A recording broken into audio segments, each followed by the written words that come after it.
Hi everyone, I am Dr. Saroj Bajiya, consultant gynaecologist at Saroj hospital Sikar. आज इस video में हम बात करेंगे ब्रीच प्रेजेंटेशन यानी कि बच्चे का उल्टा होना क्या होता है, इसके क्या कारण हैं और इसका पता कैसे लगाया जाता है।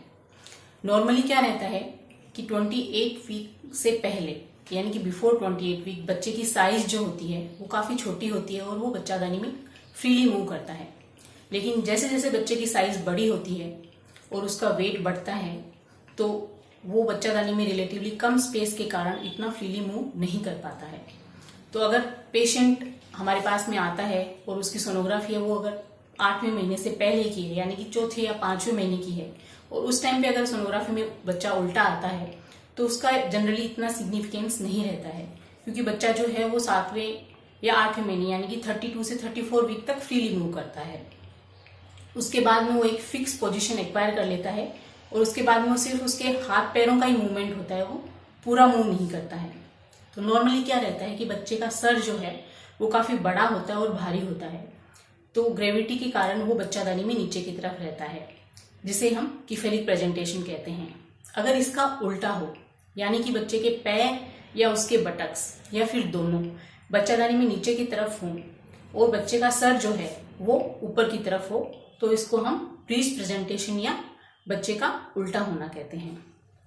नॉर्मली 3 से 4% प्रेगनेंसी में ही 9 महीने के अंत तक ब्रीच प्रेजेंटेशन या बच्चे का उल्टा होना देखा जाता है। अब इस वीडियो में हम बात करते हैं कि ब्रीच प्रेजेंटेशन है वो कितने प्रकार का होता है। बच्चे के पैरों की पोजीशन के आधार पर ब्रीच प्रेजेंटेशन है वो 3 प्रकार का होता है। सब में पहला कंप्लीट ब्रीच, जिसमें बच्चे के बटक्स और उसके पैर दोनों ही मुड़े हुए रहते हैं। जब हम एग्जामिनेशन करते हैं यानी कि नीचे से बच्चादानी के मुंह को चेक करते हैं तो हमें उसके बटक्स और पैर दोनों फील होते हैं, इसे हम कंप्लीट ब्रीच कहते हैं। दूसरा है फ्रैंक ब्रीच। इसमें क्या रहता है कि बच्चे के बटक्स तो मुड़े हुए रहते हैं लेकिन उसके जो पैर हैं वो स्ट्रेट ऊपर की तरफ रहते हैं। तो जब हम बच्चादानी को चेक करते हैं नीचे से बच्चादानी के मुंह को तो हमें सिर्फ बटक्स फील होते हैं। थर्ड पोजीशन होती है फुटलिंग ब्रीच। इसमें बच्चे के बटक्स तो मुड़े हुए रहते हैं लेकिन जो उसके पैर हैं वो बच्चादानी में नीचे की तरफ रहते हैं, नीचे की तरफ। तो जब हम नीचे से बच्चादानी के मुंह को चेक करते हैं तो हमें उसका पैर फील होता है। ये एक इमरजेंसी कंडीशन होती है फ्रैंक ब्रीच, जिसमें हमें तुरंत सिजेरियन सेक्शन करना रहता है, क्योंकि इसमें कॉर्ड प्रोलेप्स के चांसेस हैं वो काफी ज्यादा रहते हैं और उससे बच्चे की तुरंत मृत्यु हो सकती है। अब हम नेक्स्ट जो है बात करते हैं कि ब्रीच प्रेजेंटेशन के क्या कारण हैं। नॉर्मली क्या रहता है कि बच्चे का जो सर है वो बड़ा रहता है तो वो नीचे की स्पेस को ऑक्यूपाई कर लेता है। लेकिन अगर बच्चादानी में नीचे की तरफ में कोई गांठ है या फिर बच्चादानी में कोई सेप्टम है, जैसे सेप्टेट यूट्रस है या फिर बाइकॉन्वेट यूट्रस है, तो उस कंडीशन में जो सर है वो नीचे के पार्ट को ऑक्यूपाई नहीं कर पाता है और जो बटक्स हैं वो नीचे की तरफ आ जाते हैं, तो उस कंडीशन में ब्रीच प्रेजेंटेशन पाया जाता है। दूसरा जो कारण है कि अगर बच्चादानी में आंवल है वो नीचे की तरफ है यानी कि प्लेसेंटा प्रीविया अगर है, उस कंडीशन में भी ब्रीच प्रेजेंटेशन पाया जाता है।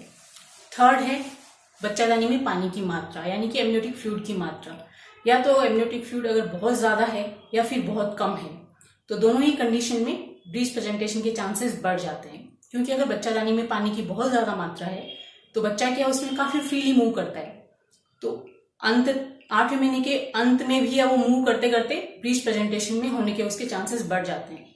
या फिर अगर उसमें पानी की मात्रा बच्चादानी में कम है तो बच्चे के मूवमेंट्स काफी कम हो जाते हैं, तो वो अगर ब्रीच प्रेजेंटेशन में है तो उसी पोजीशन में रह जाता है। अगर पेशेंट की फर्स्ट डिलीवरी है वो ब्रीच डिलीवरी है तो उसकी सब्सिक्वेंट डिलीवरी में भी ब्रीच प्रेजेंटेशन के चांसेस बढ़ जाते हैं। पांचवा जो कारण है कि अगर बच्चे में कोई कॉन्जेनाइटल एनोमेली है यानी कि अगर बच्चे की रीढ़ की हड्डी में कोई गांठ है या हाइड्रोकिफेलस, अगर बच्चे के सर में पानी भरा हुआ है, तो उस कंडीशन में भी ब्रीच प्रेजेंटेशन के चांसेस बढ़ जाते हैं। 6th कंडीशन है कि डिलीवरी है जो टाइम से पहले हो रही है यानी कि प्रीमेच्योर डिलीवरी। उस कंडीशन में बच्चा क्या रहता है कि जो नॉर्मली अबनॉर्मल पोजीशन में रहता है, तो अगर वो ब्रीच है तो उसी पोजीशन में रह जाता है, घूम नहीं पाता, उसको टाइम नहीं मिलता उतना, तो उस कंडीशन में भी ब्रीच डिलीवरी के चांसेस बढ़ जाते हैं। अगर एडवांस मल्टीपेरिटी यानी कि अगर पेशेंट को 3 से 4 बच्चे पहले से ही हैं तो उस कंडीशन में भी ब्रीच प्रेजेंटेशन के चांसेस बढ़ जाते हैं। थर्ड जो नेक्स्ट रीजन है वो है कि मल्टीपल जेस्टेशन, यानी कि अगर बच्चादानी में ट्विन प्रेगनेंसी है या ट्रिपलेट्स हैं तो भी दूसरे या तीसरे बच्चे के वो ब्रीच प्रेजेंटेशन के चांसेस बढ़ जाते हैं। अब हम बात करते हैं कि नेक्स्ट की ब्रीच प्रेजेंटेशन का पता कैसे लगाया जाता है, कि हमें कैसे पता लगता है कि बच्चा उल्टा है या नहीं है। अगर हम अपने 8वें महीने के अंत में या 8वें महीने में डॉक्टर के पास अगर चेकअप के लिए जाते हैं तो उस टाइम पे बच्चे की पोजीशन का नॉर्मली सही सही पता लग जाता है। डॉक्टर जो है वो पेट को एग्जामिन करके पोजीशन के बारे में पता लगा सकता है, या फिर अपन बच्चे की धड़कन सुनकर भी ब्रीच प्रेजेंटेशन का पता लगाया जा सकता है, क्योंकि अगर बच्चा उल्टा है तो बच्चे की धड़कन है वो नाभि के आसपास वाले एरिया में ही ज्यादा सुनाई देती है। तीसरा और जो सबसे इंपॉर्टेंट या सबसे महत्वपूर्ण तरीका है डायग्नोसिस का वो है सोनोग्राफी। 8वें महीने के अंत में जो अपन सोनोग्राफी करवाते हैं वो बच्चे की पोजीशन के बारे में हमें सही सही जानकारी उस सोनोग्राफी से मिल जाती है। Thanks everyone. नेक्स्ट वीडियो में हम बात करेंगे कि ब्रीच प्रेजेंटेशन की कॉम्प्लिकेशंस क्या क्या होते हैं और उनका मैनेज कैसे किया जाता है। Thank you.